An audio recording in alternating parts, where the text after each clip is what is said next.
কষ্ট করছে, মহব্বত করছে, আপনার ছেলের জন্য আপনি কি দোয়া করেন? হযরত মুসা আলাইহিস সালামকে বৃদ্ধ মহিলা বলছে, বাবা শুনো, যখন আমার ছেলেটা, ও বাবা শুনো, আমার এই ছেলেটা আজ নয় কাল নয়, 1 বছর নয় 2 বছর নয়, 12 বছর আগে আমি অন্ধ হয়ে গেছিলাম। 12টা বছর ধরে আমি অনুসারে চলতে পারি না, আমার শরীরের চামড়া ঢিলে হয়ে গেছে, আমি হাত উঠাইতে পারি না, আমি বুড়া মানুষ। আমার 12 বছর আগে আমার চোখ হারা গেছে, আমি অন্ধ হয়ে গেছি। একদিন না 2 দিন না, 12 বছর পর্যন্ত আমার ছেলেটা এইভাবে এক রকম আমার সন্তানের খেদমত করে। সুবহানাল্লাহ। হযরত মুসা আলাইহিস সালাম মাগো, তাহলে আপনার সন্তান আপনার সঙ্গে ব্যবহার করে আপনি ছেলের জন্য কি দোয়া করেন? হযরত মুসা আলাইহিস সালামের সওয়ালের জবাবে এই বৃদ্ধ মহিলা বলছে, বাবা শুনো, তুমি কে? আমি তোমার চিনি না। ও বাবা, তুমি কে? তোমার চিনি না। তোমার গলার আওয়াজ শুনে আমার মনের মধ্যে বিশ্বাস হলো, তোমার গলার এত সুন্দর আওয়াজ, তোমার মিষ্টি ভাষা শুনে আমি বুঝতে পারলাম তুমি নিশ্চয়ই একজন ভালো মানুষ হবে।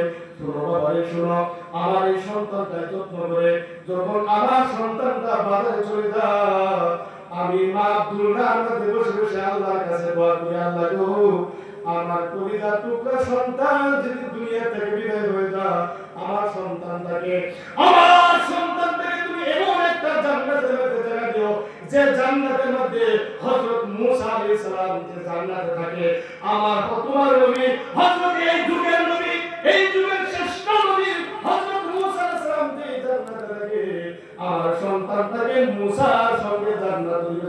সুবহানাল্লাহ। আর জোরে সুবহানাল্লাহ। হযরত মুসা আলাইহিস সালাম শিক্ষা করে বলেন, মা আপনি তো আমাকে দেখেন নাই, আপনার দুটি চোখ বন্ধ হয়ে গেছে, আপনি যে সন্তানের জন্য যে মুসার সঙ্গে জান্নাতে থাকার জন্য দোয়া করছিলেন, আমি আর কেউ না, আমি তো সেই আল্লাহর নবী হযরত মুসা আপনার সঙ্গে খাড়া আছে। সুবহানাল্লাহ। আর জোরে সুবহানাল্লাহ। নারে তাকবীর। ওখানে শুধু আমরা ছেলেরা এরকম যত্ন আমরা করে নাই, আমরা ছেলে সন্তান এরকম যত্ন এরকম মহব্বত আমরা করবো? করার না করার কারণ কি জানেন? যদি কোনো ব্যক্তি তার মা বাবার খেদমত করে না, হ্যাঁ, যদি মগজ করে আইসে পুরা মানে তার কপালে সামনে দিছে না, আগুন সামনে দিছে না, হ্যাঁ, মগজ করে খুলতে আছে, কিন্তু আল্লাহ তাআলা দরবারে এই মগজ রোজা হজ যাকাত কিছুই কবুল করে না। আমার ভাইরা, হযরত আল-কামর রাদিয়াল্লাহু তাআলা আনহুর কথা কে জানে না? হযরত আল-কামর রাদিয়াল্লাহু তাআলা আনহু বিরাট জবরদস্ত একজন আল্লাহর নবীর সাহাবা ছিল, জবরদস্ত একজন বুজুর্গ সাহাবা ছিল। মৃত্যুর সময় তাকে যখন কলিমা তালকিন দেওয়া হয়েছিল, মৃত্যুর সময় আল্লাহর নবীর সাহাবারা বলতেছে, ও আল-কামর, তুমি বলো লা ইলাহা ইল্লাল্লাহ, জোরে বলুন, লা ইলাহা ইলাহা ইল্লাল্লাহ, লা ইলাহা ইল্লাল্লাহ, লা ইলাহা ইল্লাল্লাহ, মুহাম্মাদুর রাসূলুল্লাহ। হযরত আল-কামরকে যখন সাহাবারা এই কলিমা তালকিন দিতেছিল, হযরত আল-কামর রাদিয়াল্লাহু তাআলা বলছে, আমার আল্লাহর নবী সাহাবারা, শোনো শোনো, তোমরা যে আমার কলিমা তালকিন দিচ্ছ, আমার কাছে লাগছে আমার মুখের মধ্যে কে জানি তালা লাগাই দিয়েছে। কইতেছে তোমরা আমারে কইতেছো কইলা বাবা, আমার তাই লাগতেছে না, মুখের মধ্যে তালা লাগাই দিয়েছে এরা, আমি কইলা বটাই। ও আল্লাহর নবী সাহাবারা, তোমরা বলছো আমি বিক্ষোভ করার জন্য, আমার কাছে এমন লাগছে আমার মুখের মধ্যে বিশাল বড় তালা লাগাই দিয়েছে, আমি কইলা আমার মুখ থেকে বের হচ্ছে না। আল্লাহর নবী সাহাবারা দৌড় করে আল্লাহর রাসূল সাল্লাল্লাহু আলাইহি ওয়াসাল্লামের সামনে হাজির হয়ে গেল। আল্লাহর নবীর কাছে বলল, ইয়া রাসূলুল্লাহ, সর্বনাশ হয়ে গেছে।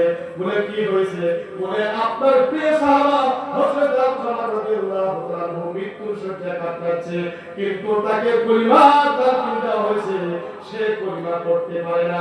আল্লাহর নবী বলছেন, আমার সাহাবা চলো চলো, আমি নিজে বিশ্ব নবীর ছিলাম, রাজি ছিলাম, খুশি ছিলাম, আর তার উপরে আমি বড় খুশি।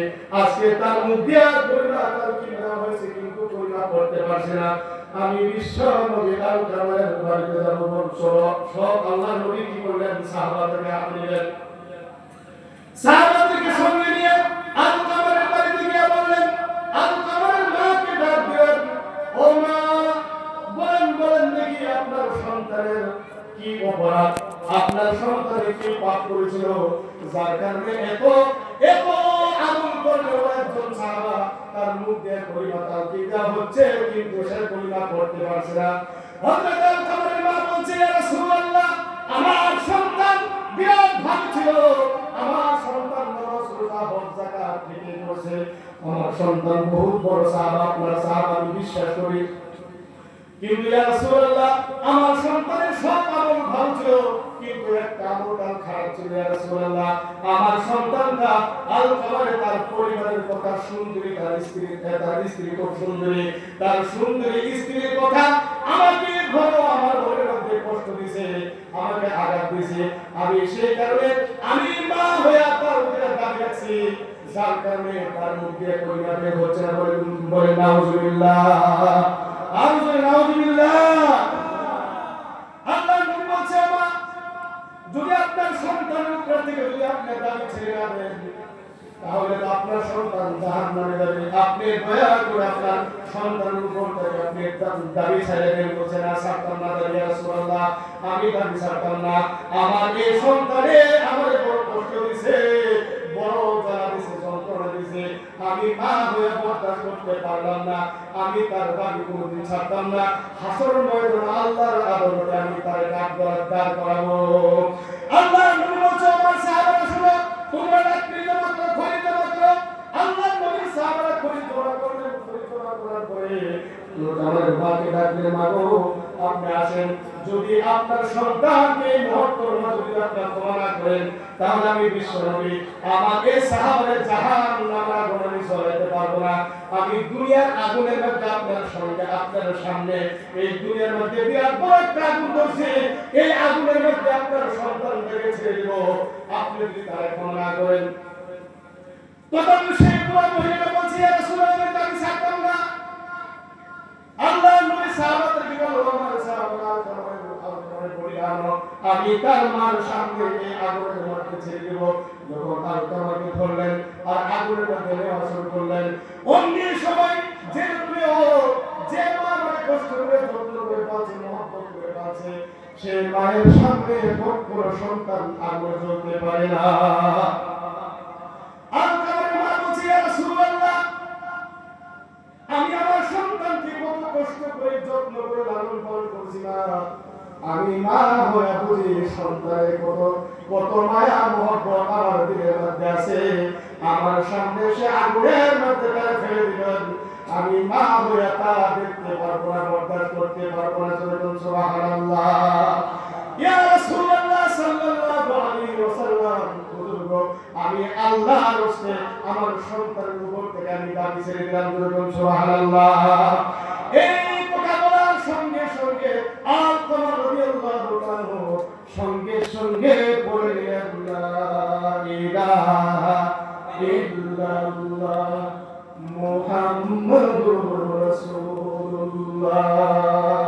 আমার ভাইরা, নামাজ পড়ে, রোজা রাখি, হজ করে, যাকাত দেন, বিরতি আসছে, বহুত কিছু আছে, সব কিছু আপনার ঠিক আছে।